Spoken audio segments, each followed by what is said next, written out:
Welcome to the Trade First Share Marketing channel. So this is our first episode in this for the market news.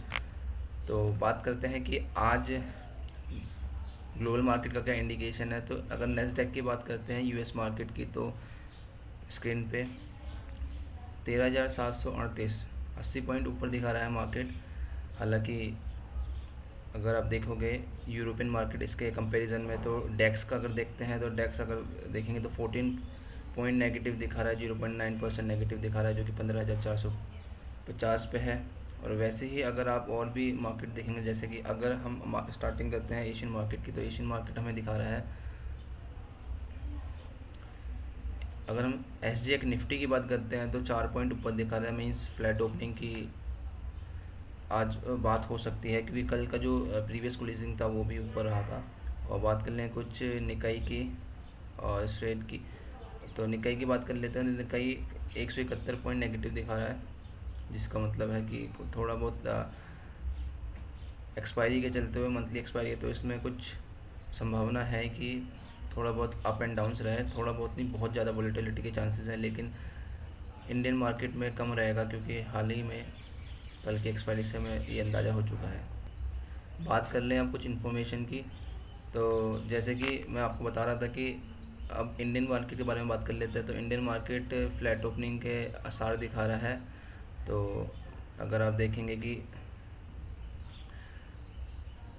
आज कौन कौन से shares हैं जिन पर हमें नज़र रखनी चाहिए, और जैसे कि यहाँ पे देखिए स्टॉक टू वॉच, तो BPCL, सोमी homes, Pfizer, Shreya shipping, Hindustan composite,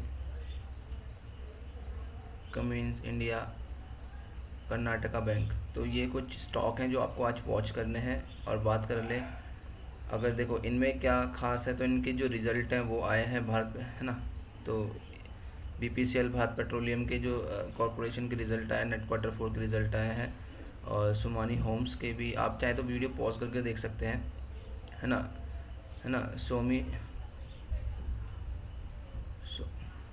Somani Holmes के भी आपको रिजल्ट क्वार्टर 4 के रिज़ल्ट इसमें आ गए हैं।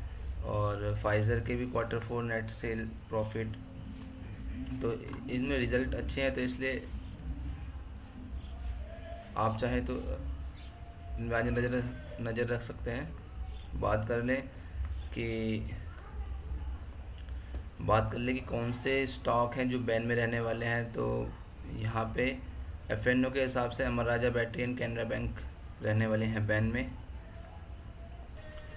और ये जो निफ्टी 50 का कल का अगर आप देखोगे, और मतलब सेंसेक्स का और निफ्टी बैंक का, तो ये देखिए 93 पॉइंट कल अप था क्लोजिंग के टाइम पे, तो 15,301 पे क्लोजिंग हुई थी। और सेंसेक्स की बात करें तो 51,017 पे इसकी क्लोजिंग हुई थी। अप्रॉक्स 379 पॉइंट्स अप था, मतलब 380 पॉइंट अप मार्केट बंद हुआ था। और निफ्टी बैंक की बात करें तो 14,684 22 पॉइंट्स अप बंद हुआ था, लेकिन निफ्टी बैंक सस्टेन कर पाया कल, तो ये अच्छी बात है। तो आज देखते हैं एक्सपायरी में शायद इसका अच्छा मूवमेंट रहे, क्योंकि कल इसने संभाल लिया था अपने आप को।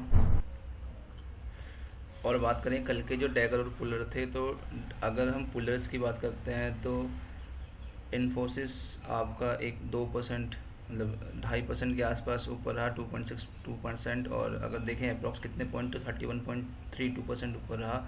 बात करते हैं HDFC की, तो जो कि निफ्टी 50 का एक अच्छा सपोर्टर है, तो उसकी बात करते हैं तो 1.46% ऊपर रहा, जो कि 15 पॉइंट ऊपर था। TCS, बजाज फाइनेंस और बजाज फिनसर, ये भी एक TCS 1.5 पॉइंट ऊपर रहा, और बजाज फाइनेंस जो है 2.71, और बजाज फिनसर की बात करते हैं तो 4.6% ऊपर रहा। बात करते हैं कि अगर डैगर कौन कौन से हैं, तो डैगर है JSW स्टील 2%, 2.5% नीचे रहा, 2.65% नीचे रहा। पावर ग्रिड नीचे रहा 3.13%, और टाटा स्टील 2.9%, और हिंडाल्को 2.6%, एंड कोटक बैंक 0.56%। तो कल के ये डैगर हैं जो जिन्होंने कल मार्केट को नीचे की तरफ ले गए थे। और अगर आप ज़्यादातर देखो तो मतलब स्टील में से है, पावर में से है, और हिंडाल्को, कोटक। तो स्टील में से ज़्यादा जो था वो कल नीचे रहा, सेक्टर, तो स्टील सेक्टर को आप देख सकते हो अगर आज देखना चाहो।